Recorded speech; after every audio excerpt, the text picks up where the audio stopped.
Let's make kaju katli without sugar. 2 cups cash తీసుకుంటాను. నేను మరీ పౌడర్గా బ్లెండ్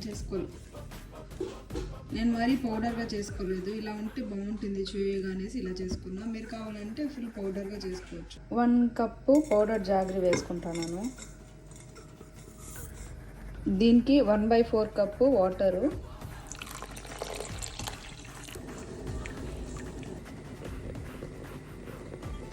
గ్యాన్గా నెట్టు స్మెల్ వస్తుంది, అరోమా ఫుల్.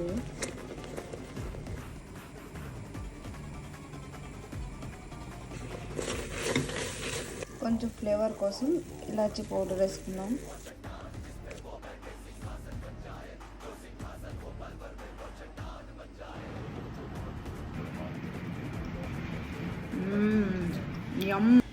సో ఇలా గ్లాస్ జార్లో అయితే స్టోర్ చేసుకుంటాను నేను.